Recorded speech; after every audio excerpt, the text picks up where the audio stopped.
awesome people on planet Earth. This is Scott Churchson alongside Mr. Robert Leckington, Mr. Ryan O'Regan, and Mr. JT McGuire. And this is Tales from the Film Set. And welcome to Spanglish World Network on Zingo TV channel 250. When you basically download the Zingo TV app, make sure to actually rate and leave a comment. The app is available on the iOS and Android devices. Zingo TV, by the way, is also available on Google Chromecast, Amazon Fire, Fire TV sticks, Roku sticks, and all smart TVs 2016 and forward. And a happy good evening to all of you out there. I hope you guys had yourself a great holiday if you're Christian.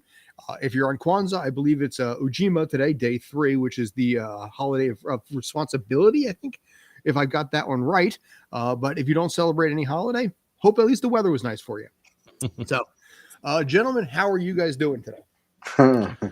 Very, very tired, but ready to go for the show. Today we're talking about a few things that I'm very interested about. Yes, we got a lot to cover in this 19-hour show that we're going to be doing. I know JT is tired at this point. He is not even moving a muscle after I said that. He is like, I'm ready to sign off right about now. I'm still waking up. I just rolled out of bed to start doing the show, which I don't know if I'm trying to admit for just to be funny, but it's true. That's okay. Listen, there have been times where I've like taken a nap on the couch, gotten up, and it's like, all right, I got to be on air in 20 minutes. That's part of half the reason I wear the hat. Wear the hat is just because of the fact that I don't want to deal with bedhead. I think as you get more used to doing something, you become more comfortable. I don't know if I told this story before, but I once worked with an anchor who literally spent an hour in the hallway with me talking about professional wrestling. And 30 seconds to air, he's still standing there, and I'm like, dude, they're calling for you. I can hear them over that. And he's like, I'm there screaming, and he just slowly walks into the studio. And then probably like, sits down when they're basically down to 5, 4, 3 and just rolls like it's a day at the office. It's one of those things. Yeah, you see these people and you're like, dear God, but it's something they're used to. Meanwhile, you're on the other side going, oh God, I'm going to get fired. He's talking to me. They're going to think I did this. This is my fault 100%. Yeah, we're going live. Where is he? he just like struts in, boom. And today's news, So, all right, let's do this. Yes, let's talk some stuff here. We got a bunch of stuff we're going to be covering today. Cobra Kai season 4, Matrix Resurrection, or as we've sort of dubbed it, Matrix Indigestion. Although I do actually rather like it myself. Possibly a little year in review in the world of film, the dumbest things that we've seen, the funniest things that we've seen, and just regular things that we've seen. But I want to kick things off with the fact that basically I'm excited once again because it's Cobra Kai, and in this case, Eagle Fang, which basically if you know Cobra Kai and you've seen season 3, you recognize the Eagle Fang t-shirt. I got this thing the day it premiered last year. And nice. I was very happy about it. And I'm like, you know what? I'm breaking this shirt out tonight because Cobra Kai season 4 drops on Friday. So, what are they going to call the new school? I mean, spoiler alert. I know that they've kind of merged together to sort of kind of come together for a cause and everything. But what are they going to call the school now? I mean, are they going to call it the Miyagi-Do Eagle Fang? I mean, come on. Miyagi Fang. Miyagi Fang. There you go. Yogi-Do. I have a couple of thoughts and predictions, but I can hold on mine. I'll give you guys a chance if you want to go first. No. I think you have expressed how excited you are. You're pretty much telling us that you will end friendships if you're kept away from this. So we think you should go first on this. All right. You know what? I'm going to basically mention this one right off the bat. My wife just bought a used car the other day, and part of Nissan, I'm going to name call them on this one, is that they promise a 160-point inspection on everything soup to nuts. Brought the car in on Monday. Dropped it off, waited for it like the hour and a half. Like, okay, it's done. We need this. It turns out they did the wrong inspection. So they did not do the promised 167-point inspection. They just did one generic one out of nowhere. And they're like, they did not do what was promised. The only time that they have available is 9:30 on Friday morning. Wow. So at this point, basically, we're either going to go and wait for it or possibly on Nissan's suggestion, go there, drop it off, come back. I'll watch an episode or two and then go back out, pick up the car again, and then come back and finish it. So, yeah, thank you. Time to upgrade your plan for a day. Yeah. Just so you can watch it on your phone. I won't do that. I don't really like to watch new content on my phone unless it's something like, I mean, One Piece is okay because there's 787 billion episodes of that. She-Ra's okay. But for something like this or Mandalorian, I don't want to do that. Boba Fett also, I would not watch it on my phone. I just don't feel it does it justice. Okay. So, I can respect that. but certain things, like I said, with, One Piece, because there's still, I still have 938 billion episodes to go. I can afford a couple of them on a phone. But yeah, in this case, season 4 has already gotten strong reviews from the YouTubers that were fortunate enough to get a preview. That is part of my goal to eventually be one of those people to get the preview link and access and whatever that's going to be. But rumor has it that season 4 and season 5, which has already been filmed and wrapped, are the best seasons so far. Really? Yeah, they've already wrapped season 5 at this point. Wow. Wait. Yeah. They doing the season 5? I thought season 4 was supposed to be the finale. No, they're talking about season 6. Really? Yeah, I had heard that they were even possibly extending it to possibly even like 8 or 9 seasons. Which might be too much in my mind, but Yeah, Ralph Macchio was saying something about the fact that he could see it even going further, but yeah, no, it's got an extended run, so we just don't really know at this point. yeah. There's some talk about some spin-offs that may happen, which I wonder how long you can run with this before it starts watering down the product, before it jumps the proverbial shark here. Probably season 4. Season 4, William Zabka had gone on record by saying that season 5 was the best season. Maybe he's supposed to say that, I'm not sure, but he's like, it's the best written, and best shot one of the series. It's the best. It's the greatest. It's the truest of all time. Watch Exactly. it, buy it. Give me money. Yes, because Netflix needs money. I need like a Mr. Krabs, things like money. But working theory. Go ahead, please. No. I didn't really have anything to add. I just did I mention this on last week's show? I didn't realize that Altered Carbon was canceled. That apparently happened last year. Yeah. So it's it's like if it don't make you money, it ain't coming back. Or in some cases, if it's divisive, like Cowboy Bebop was. I don't know if that. Yeah, I guess their thought process there though was like, okay, we kind of milked this for what we could get out of it. We're probably not going to get any more for the next time around. But anyway, Cobra Kai. Yes, but like I said, they've already filmed season 5 before season 4 has actually dropped. So credit where it's due for the fact that they've gotten that far with it already. My theory is, and I'm just going to throw this out there. You guys, at least a couple of you guys have seen through season 3, right? Mm-hmm. Yes. Okay. My working theory in this case is I think Robbie and Cobra Kai are going to win the All Valley tournament this year. This is the second year of the tournament itself. I think he is going to win this time around. He lost in the final round last time in season 1. I am pretty confident. My guess is he's probably going to win this season. If you got an opinion, let me know differently. I'm curious what you guys think. Well, I'm thinking, okay, with Terry Silver coming back, that he's going to have a major influence, obviously, in the show and everything. But what is it that is going to really happen as far as him, like teaching Robbie how to cheat kind of thing, or I don't know. I have the impression that maybe Robbie might be winning the All Valley tournament too, but it's going to be a really close match, if that's what you want to call it. With I keep forgetting the kid's name, the not Robbie, but the Miguel. Yeah, Miguel. Yeah. Miguel's bottom right. Exactly. Miguel. It's going to be like the ultimate matchup once again, since this the finale of the season 2 being crucial. I mean, how's Miguel going to come back and be able to take on Robbie, and what? This season's going to be incredible, I think, because of the fact that they're bringing back Terry Silver, and who else would they bring back? Maybe at some point could they bring back the girl, or Aisha? even like I want Aisha back. Have a cameo from, say, like Will Smith's son. Oh, Jaden. Yeah, Jaden Smith. I mean, or who knows? I mean, they could open it up to a lot of new or not necessarily new, but just recurring. Yeah, but we haven't people. had Ms. Robinson since season 2. Right. So you go ahead, please.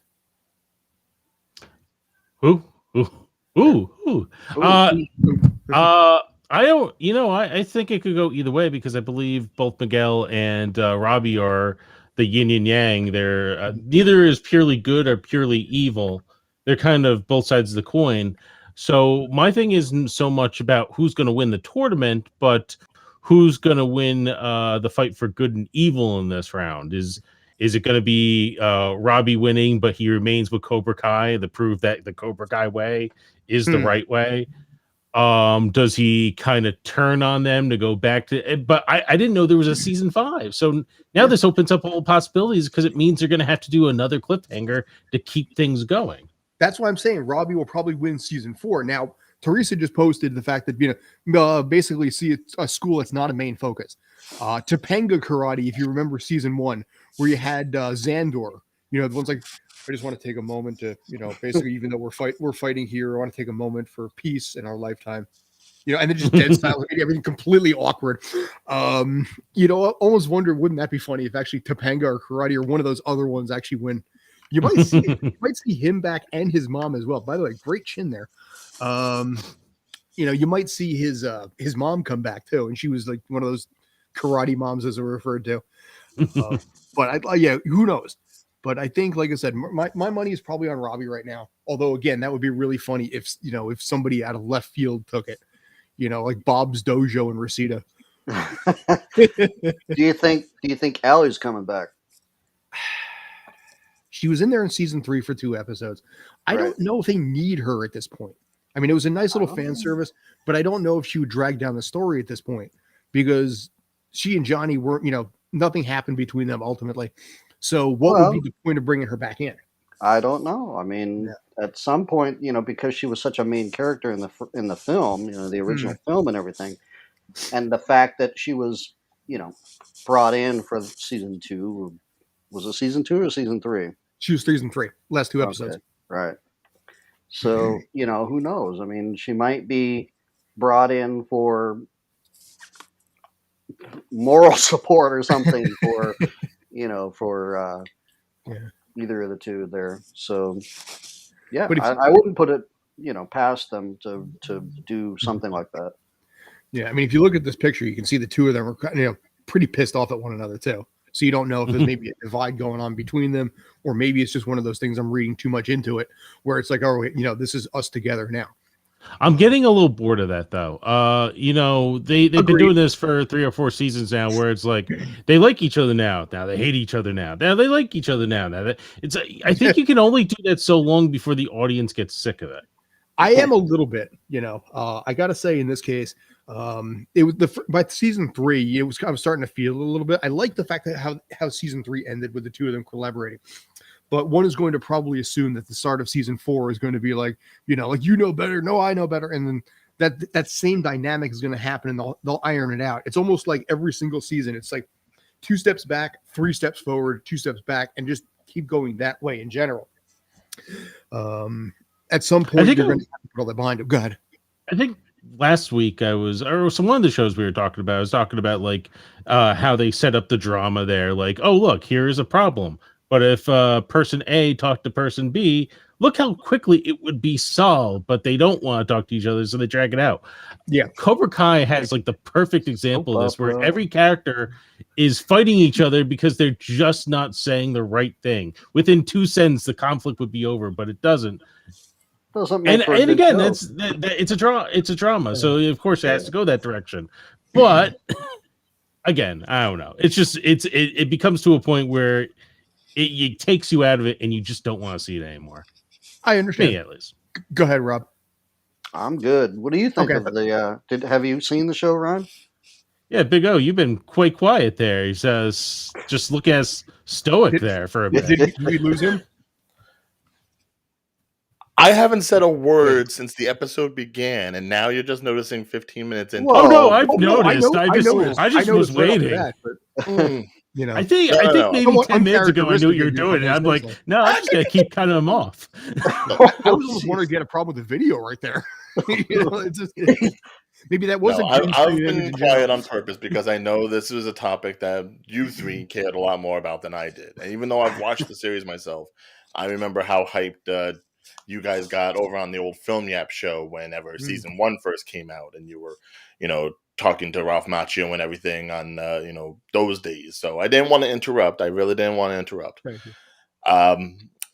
Fact of the matter is, I have such a feeling about this show. I feel like the whole big 80s nostalgia kick that we've been on for the past few years, it feels like it started with this show on YouTube. Trying to, on YouTube, by the way, just yeah, back when it was on YouTube. It feels like it all started there. And so I've just pretty much been going through the motions. Is it an entertaining show? Yeah. And do I care whether or not someone wins on this thing?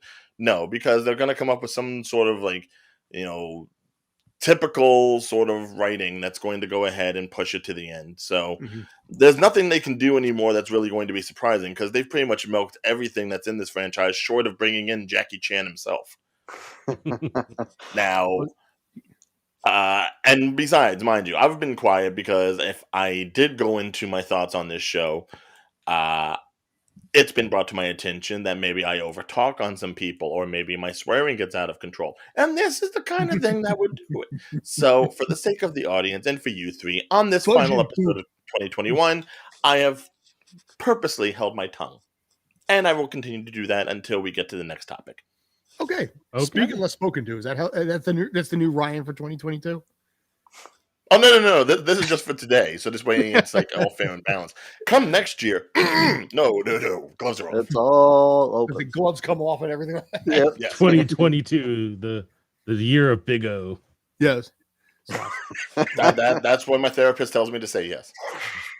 Okay. I am Big O, and you will hear my big mouth. Because I am the real ordeal. Yes. Not that fake There you crap. go. The real ordeal, man. So Switch your letter, it doesn't mean a thing. It's all the same. But yeah, like I said, I'm curious to see what happens. There's been talk about, like I said, a season 6 at this point, possible spin-offs. If they get to Broadway, I think I'm done now. Yeah, that's my cutoff point. Do we think they're going to go to Broadway? What? Cobra Kai. My name is Johnny, and I'm the guy. Hey, look, that bully's beating up that kid. I gotta end this. They hit off the skid. It's Cobra Kai. The musical. There'd be a song called "Sweep the Leg." That would Sweep the leg. Sweep the leg, Johnny. Sweep the leg. Now, sweep the leg. Sweep the leg. Don't have a cow. Yes, it's an 80s reference. I'm okay. But if you don't do it, then you're friggin' gay. Wait. It's an 80s reference. I get away with that. Sweep the leg. Sweep the leg, Johnny. Oh God! Why did I even say anything? See, leg, this is why I shouldn't sweep talk the about leg, it. I Johnny. really shouldn't. You have a job to do. Yeah. Okay. Wax on, wax off, wax off, wax off. Yeah. The hit musicals, including Wax On, Wax Off. Dimitri said, "Call the cops." But anyway, so I think we've pretty much exhausted that topic at this point. I got nowhere to go from there. Okay. But yeah, Going from one fighting epic to another. Yes. In this case, yeah. By the way, you can also find us on Instagram and also on Facebook at Tales from the Film Set, and on Twitter at Film Set Tales. I'm Scott. That's Rob. That's Ryan. That's JT. Yes, for moving from one fighting franchise that basically got a surprise reboot to another franchise that got a surprise reboot. Also, both cases, 3 movies, pretty much. And some spin-off stuff as well. Matrix Resuscitation. Resurrection, resuscitation, regurgitation, indigestion. We've actually pallied that around a little bit. The new one right now is Matrix Indigestion. Thank you, Rob, for that one. I appreciate that. There you go. Although I got to be real, I liked it. You set that bar low. It's an HBO Max thing. It is bombing at the box office, something brutal. But all in all, I have to say I enjoyed the movie. Now, have you guys seen it yet or no? I haven't seen it. Yes, I've seen it. I just watched it today. Okay. So basically, all 3 of you have seen it now. Okay. Yeah. So we're all caught up. I saw this on Christmas Day. I don't know what day it actually came out, but me and my family, we sat around our tree, we started opening presents, have a giant television there. I'm like, I'm gonna put on the Matrix. And slowly, like I'm sitting there with my parents, and one by one they start leaving the room until I'm alone with this film.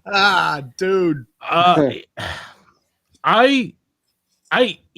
could sit there and watch through it by myself, but I had to admit there was a lot of flaws with this thing. Yeah, but I like it from the standpoint of the where are they now kind of thing. I liked how it tied in. It felt to me in some ways like a story that they kind of wanted to write versus like, well, here's the thing.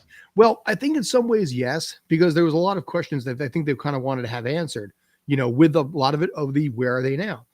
I do like how they tied in. I'm trying to keep this a spoiler-free review as possible here. Unless you guys are just this is going to be very hard. Yeah. All right. So I think so. Basically, 1 second. Rebecca. Yep, put it in the bottom. Killing time. Go back to musicals because we're killing time. We need to throw up a little thing that says spoiler free is a nod. You need to be able to like, put up one of those screens that just like, please stand by and have technical difficulties.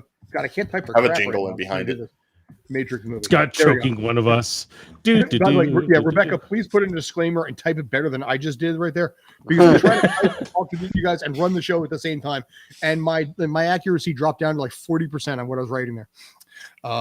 So in this case, basically, we're going to wait for that little disclaimer spoiling the Matrix movie. In the meantime, basically, I did want to talk a little bit about, and we're going to get back to it we're going to get to it eventually in due time. 2021 year in movie review. Weird things you may have seen on set, weird things you may have dealt with, oddities and so forth and so on. So before we get into the Matrix, give me some thoughts if you got them on that. I enjoyed the film back when it was Ghostbusters Afterlife, which was fine back when it was Star Wars The Force Awakens, which, look, this couldn't be more copy and paste if it tried. Why was this done? Why did they try to capitalize on the whole John Wick, Keanu Reeves is a badass sort of thing? Because I'll tell you right now, they didn't do that because they eventually made him look like Magneto, just like force pushing everything. I noticed that. Yeah. Like where was the? Leave that up there for a while. Thank you. Oh my God, no, not okay. Okay, look, I may have the box set. I may be a fan of the original trilogy. I may even love the Animatrix, which was at least the closest thing we got to an expansion on the world. Yeah. But there was absolutely no need for this film to be made. No one was clamoring for it. I don't think it helped anybody's career. If anything, it might have dented Keanu's a little bit. And it is honestly a retread. Someone else take over before I get really angry. Well, since we're talking about spoilers right now, let's look at this retread. It was such a retread. They were consistently using footage from the previous films. Again, as Ryan was kind of saying, like, who was waiting for this? People were fun part was they were saying that all that imagery was part of the video game, the Matrix trilogy, the 3 games of the Matrix that were made. And yet there was nothing digital about any of that stuff. It was clearly film. That was the first 15 minutes. Well, they were trying to say, it's so realistic, but it's like the first 15 minutes were dedicated to trying to do this meta thing where they talk about Matrix, but they're referring to it as a video game so they could get away with it instead of saying, it was this movie that we were part of 20 years ago. I don't think this is something that needed to be written, because the way it was written was almost like we were forcing a story out of it. It's like it almost seems like who was the director for this? Was this Lily Wachowski? Lana Wachowski, yeah. Lana Wachowski. So it almost seemed like when Lana was writing it, it's like, they're making me write this damn film. Like, how do you even make another film? How do we even get Keanu back for that? And it's just like, that works. That'll be the first 15 minutes of the film right there. Good. and then I don't know. It was like from there, it's like the 60-year jump. The fact that they had to rebuild their bodies because they died in the third film. It's like you had to explain that, and then you couldn't get certain actors back. So like Agent Smith was now a revamped Agent Smith, but he had all the memories. The Morpheus was just a computer program this time. Well, you also have to look at the age of these guys. I mean, Lawrence Fishburne and Hugo Weaving are up there in age. They can't really do the same action stuff they used to be able to do. Lawrence Fishburne. Uh, Lawrence Fishburne that played Morpheus. With Morpheus, Yes, yeah, yes, he's it got to be in his 70s at this point, also. Yeah. well, he CGI'd almost everything anyway. Yeah, I know. No, I will give Keanu Reeves credit. Like for his age, he's almost 60 years old, and the fact that he can still do a full-fledged action scene like he does, it's amazing. Well, it's the John Wick training. Yeah. He had It's more good dialogue variants in Bill and Ted Save the World. His dialogue in this movie was bare bones. It's like, I'm surprised he didn't come out with a whoa. Where was the whoa? I was waiting for the whoa. Whoa. Yeah. Actually, by the way, Lawrence Fishburne's only 60. I stand corrected on that. All right. My attitude just changed a little bit. Hugo Weaving is 61. All right, you know what? Again, I mean, Yeah, and I know you like this, Scott, but it's just like I go by my like, will I ever sit down and watch this again? I don't see myself ever sitting down and watch this again. I would watch the quadrilogy on it again. You know, I would do all four. You know what? Now that I think about it, oh god, I'm gonna piss off so many Matrix fans. By the way, this is his name is JT. I just want to point that out. You can find him. What's his email address? He lives right here. If you want to firebomb his house, security number is A692. Other than the Matrix, and I love the Matrix, the original film, and that I've watched a million times.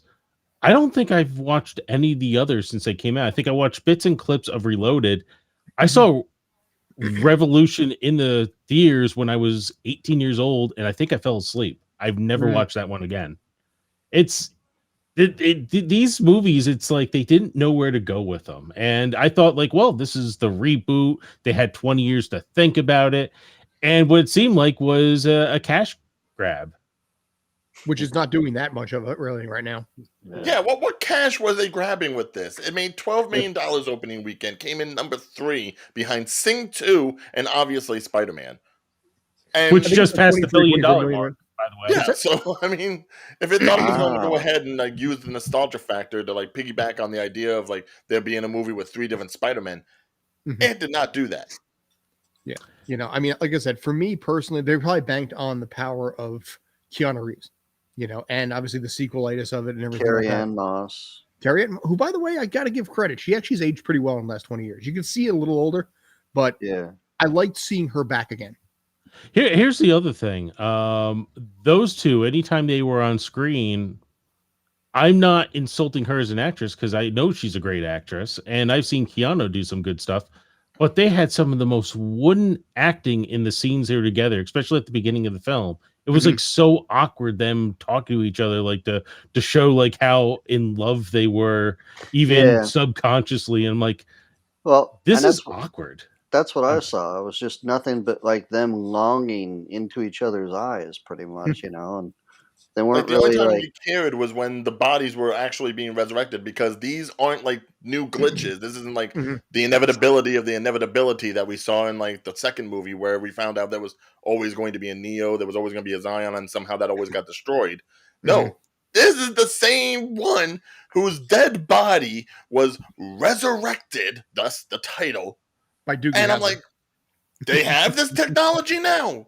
They do this. They could have waited for the next Neo to come along. Can I also say this? Talking about Doogie Howser, MD, there, Neil Patrick Harris. The analyst, yes. NPH. Like they fired the architect to hire the analyst, and the way he acted through the entire film is like the machines have this substructure of a regular society. Like, oh, I have to prove to the bigwigs that they shouldn't fire me, and you know we got to make that bank and all that. And it's like you're machines. You're basically the Matrix version of Facebook. You're a hybrid mind. How does this work?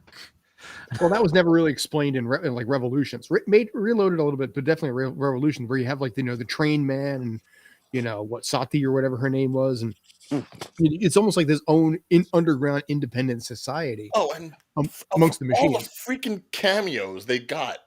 I mean, aside from Jada Pinkett Smith being, I know your opinion is like, I don't like this version of the Matrix. It's terrible. They bring in the fucking French guy. The French guy, the Merovingian or whatever his name was.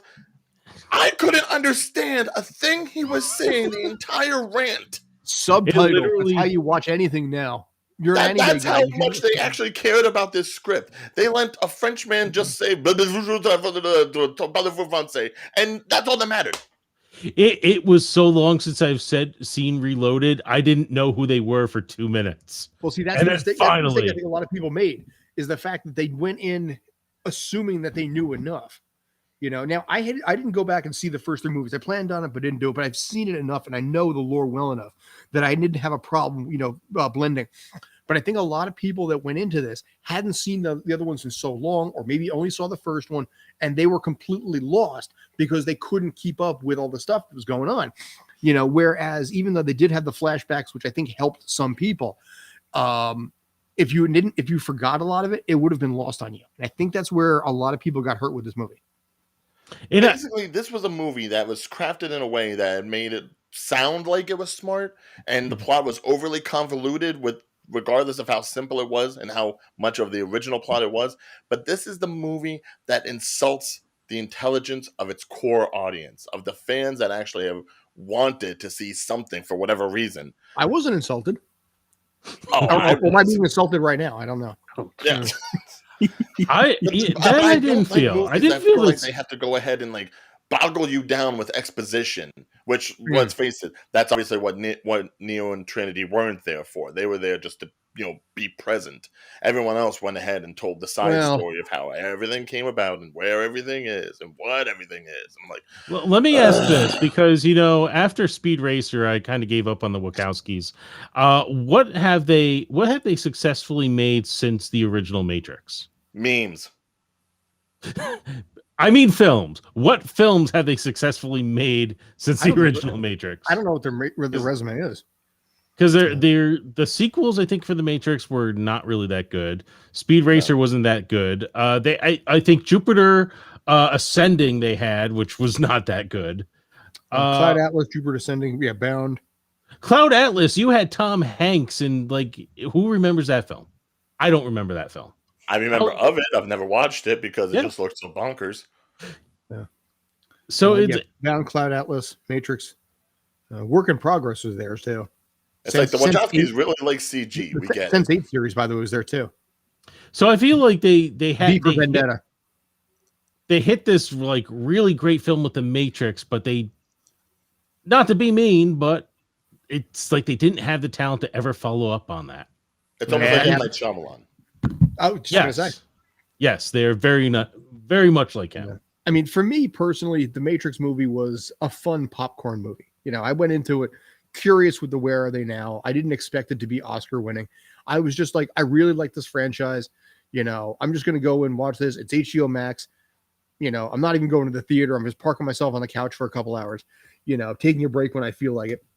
And I'm just going to throw throw this movie on and see what happens. And I liked it from that standpoint. My question of ultimately, do you finish your thoughts first, but I wanted to add something to it. This obviously was set up in such a way that they would create probably, I'm guessing, a new trilogy out of this. Do you think a new trilogy can still happen? Finish whatever thought you guys had first before you go into that one. But I'm curious to get your thoughts. I'll answer that in a second. I will say this, Scott, you are kind of the boss around here, so I don't like arguing with you too much, but I disagree with most of what you just said there, because you said it was like a popcorn film. I sat down with 3 people, I sat down with 2 other people, and they walked out of the room. And honestly, if I didn't follow the trilogy at all, I would have probably shut it off myself in the first 15 minutes, because it was long and boring. It wasn't as entertaining as I wanted. If it were just straight up action scenes and CG and fighting, I would have been more into that. But it took us maybe a half hour to 45 minutes to even get to that, and it only lasted for 5 minutes before. Yeah, that was another thing too. We had this big action scene in the office, and it lasted for 3 to 4 minutes, and then suddenly we're back in the analyst's office, and then it slows down again. So my final thoughts on this is it's not, I think, the film that you really want to see. If you're a big Matrix fan, give it a shot. You might be like Scott and you can see the good in it. If you might end up like me and you're just like, oh, what the hell did that do? I am a definite good try award type of director. It's like, well, Tommy Wiseau tried with The Room. I see what he was going for. That guy who did Birdemic, I saw that he tried. So I am probably a little. I'd be a terrible film critic. So are you saying this Matrix is the Room of the Matrix series? No, I do not. I would go to Revolutions on that. Okay. I think it's better than Revolutions. I would put it sort of on par with Reloaded in its own right. Different, but as far as like a sequel goes, better than Revolutions, similar to Reloaded. As far as where I place it. Matrix, the first one, is still the best. I don't disagree on that at all. But I think it falls into like a tied for second sort of thing.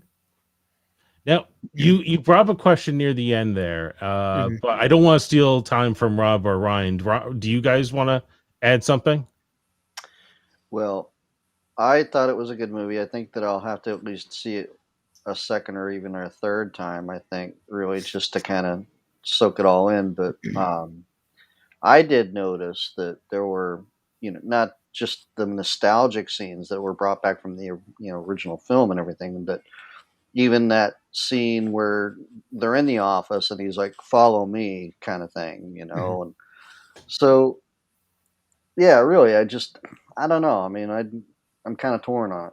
I'm not really sure. They took a pot shot at Warner Brothers, though. You got to give them that. Yeah. They took a swing at Warner Brothers pretty hard. Well, Warner Brothers our is parent top. company. Yeah. They wanted another one, so we had to do it. Like I said, I think this was just Luna there, just writing her own thoughts on what she was going through. Yeah. The damn Warner Brothers bring us back.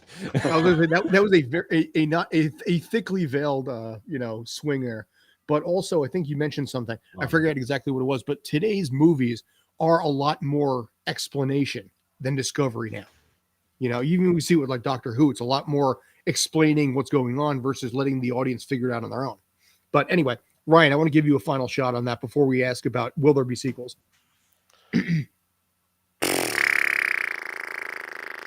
That is, by the way, his opinion of the film in general. Dude, it was a fart. All right, let's call a spade here. All right, this is a movie that added nothing to the entirety of the series.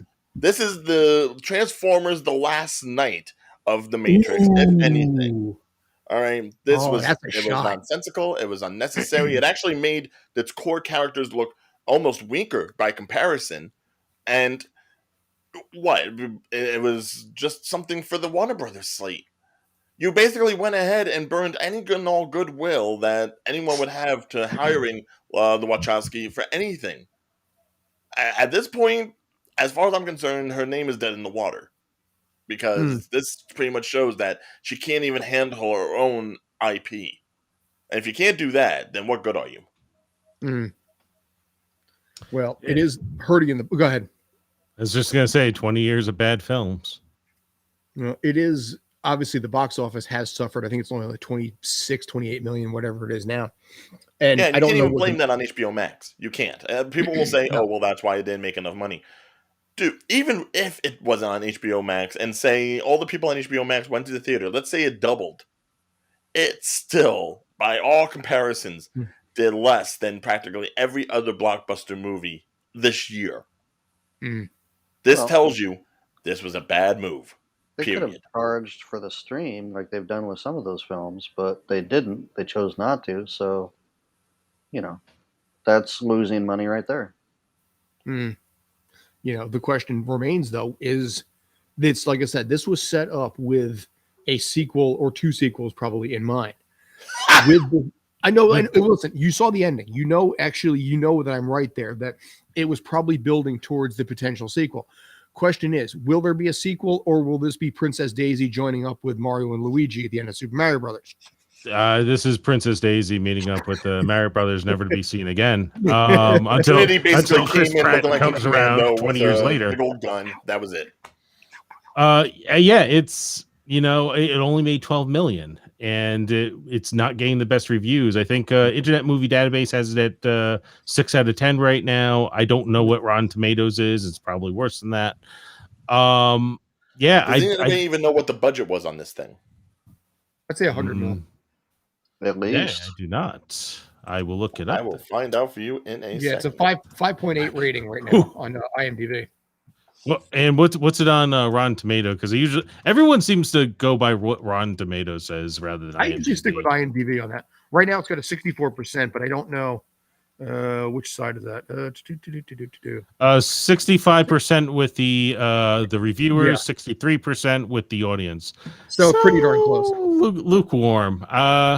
So no one despises it, but they're not like raving about it either. But they do all agree it is in fact a movie. It is a movie, yes. We agree it had a 2.5 hour runtime. What? That I don't agree. Yeah. Well, see, that's why watching it on the couch was a lot easier because I could just sit there and pause and pee. You know, that's the Yes. problem with movies when you have them that long, especially when you're drinking something. Okay, So so I'm like, yeah, go ahead. So the movie itself made 12 million domestically. It made about 68, 69 million overseas globally. Okay. So take that into consideration. The budget of this movie, just production budget alone, Please. not including advertisement, which obviously with the Unreal Engine experience and everything that they've done for it, and the fact that this was pushed back, has heavily doubled its budget. 190 million. Ooh. And you got to And it usually made double 12 that to million break opening even. weekend in the Typically, you got States. to double that budget number to break even. So you're looking at 380 to be able to put it in. Looking at the black. Oh God, that hurts. Yeah, so I'm Water- gonna that's like say Waterworld this is not level. getting a sequel. That's like Cutthroat Island or Waterworld level. I'm gonna say like put all your bets on Ghostbusters getting a sequel before this one. Probably. You've got a better chance getting Jupiter Ascending 2 with Eddie Redmayne coming back to reprise his acting. By the way, JT, do you mean which Ghostbusters? Do you mean the one this year or 2016 getting a sequel? How things are going these days, I don't know. You know what? That's funny. We're talking about will the Matrix get a sequel out of what happened here, and we're saying no. The Spider-Man movie is so good. People are now asking for sequels to the original Spider-Man films. They're like, now they want Dude, yeah. Amazing Spider-Man 3. You know, and that's one of those things where you could see basically both of them, Andrew Garfield and Tobey Maguire, you know, reprising their role. You could see how much fun they had going back to it. And I think a one-off movie wouldn't be bad for each series. Now, I said think it this might to be a someone. little bad for Toby. Toby was looking a little long in the tooth, and don't Yeah. forget his Spider-Man was like 20 years ago. But he might actually pass it off to Miles Morales. Could, but you know, in this one, I think someone got upset at me here. And Tobey Maguire was my Spider-Man growing up, but I Someone will, got mad at you? huh? Someone Yeah, got mad because at you? what I was saying was, it's actually a common friend of ours. He didn't get upset, but he was like, "You're wrong." I was saying that I think Andrew Garfield was probably the best Spider-Man of the No Way Home. His acting was on point. He was very energetic. He was really into it. Whereas Toby was like kind of like just following the motions. Like, hi, how you guys doing? Hello. Well, that's like kind of everything. Toby in every movie he does. He's just just kind of very chill. But it was just like, you know, he felt like he was just there, with the exception of one scene where he yells at Tom Holland's Peter Parker. He was just so monotone the whole time, whereas Andrew was just like all over the place. Mm-hmm. Well, it's also a difference in their Peter Parker personas. You know, Toby was always the meek Peter. You know, Andrew Garfield was a little bit, you know, skateboarding and everything like that. So it's a different in their personality types. But my thought process was I kind of want to see more of Andrew Garfield because I think there is more story to be told. Just don't do what you did with Amazing Spider-Man 2 and overfill it with bad villains. Yeah. And ended on a cliffhanger with Paul Giamatti in a giant rhino suit. So I thought I could argue, I think you'd have a better chance of doing Amazing Spider-Man 2, simply because if everything that happened in No Way Home transfers over into Garfield universe, then essentially you have an Electro who lived, you have a Lizard who lived, and one can only wonder if that does mean that there is no Green Goblin Dame DeHaan version to potentially do anything that kills Gwen Stacy. Mm-hmm. You know, that's I a rather- domino effect where it's like you really want to see what happens from there because we left on such a down note with that series. Well, what I really want to rather see out of that, I don't want them to bring Gwen back. I really rather him still getting over Gwen Stacy, or at least like he's finally getting over it. Well, it's been 10 And then years. they keep trying to set him up on this date with someone, and he's just like, no. And then like if into the film at some point he opens the door and sees a redhead who goes, "Face it, Tiger, you just won the jackpot." Well, I then know you exactly- finally get the Mary You're Jane going, Watson. you're going of, with the Shailene animation on Woodley, that, aren't who you? was The supposed to blind, be Yeah. the blind date with the animation. I knew that reference as soon as you said it. The comic did that reference. The multiple cartoons did that reference. It's a Mhm. great reference. It works so well. Yeah, Aunt May basically, made Peter basically do the a blind date. He's like, I don't want to go, and then she shows up at the door at his doorstep. But you could see, like I said, I think Sony will be smart. They saw what happened here. They saw the excitement and the energy level, and I think they can ride that wave to have one movie for each of them, not released at the same time. Maybe one beginning of the year, end of the year. I don't know. I have to figure that out. But I think Sony will be smart with this because they're seeing the dollar signs that can come from something like this. Go ahead. Do you think they could make Andrew Garfield's Spider-Man part of the universe they've been kind of building in the background, the Morpheus Venom universe? I think that Yes. would be the smartest way to approach it. I think they're going to yeah. do it that way. Yes. I mean, because remember, Venom has already been introduced in the Tobey Maguire universe. Mhm. So, I mean, to mix, And we don't want that one back. I was going to say that movie is most Sorry, famous for basically, Bully Peter, which is used in green screen stuff. Fighting various characters. I saw one earlier today where it was Bully Spider-Man taking on Anakin Skywalker and Mustafar. Because that's just what it is. You can pull that green screen thing down and just drop bolt. He's more known for that trope than anything else. Anyway, back to point. You could, like I said, at this point, you could bring Venom, I think, into the Andrew Garfield one and give him a bona fide villain to have to basically take down. Yeah. And then I think Sony's probably already figuring out ways to say, okay, how do we maximize on this? Of course. Because again, nostalgia factor. Well, I think it works best because with that one, at least you're getting villains that haven't been introduced at all, except for the Amazing Spider-Man series. You get your, if you want to bring them in, Electro, if he finds some reason of coming back, you have the Lizard already. Then you can go into all the other ones that haven't been touched. You can get into your Kraven. You can get into your Black Cat. Rhino might still be around for all we know. You could probably get the Hyena. Maybe you could do the Clone Saga if all you wanted to do was like really touch on all the aspects of Spider-Man that they probably won't use in the MCU. Now you have an outlet for it. Fair enough.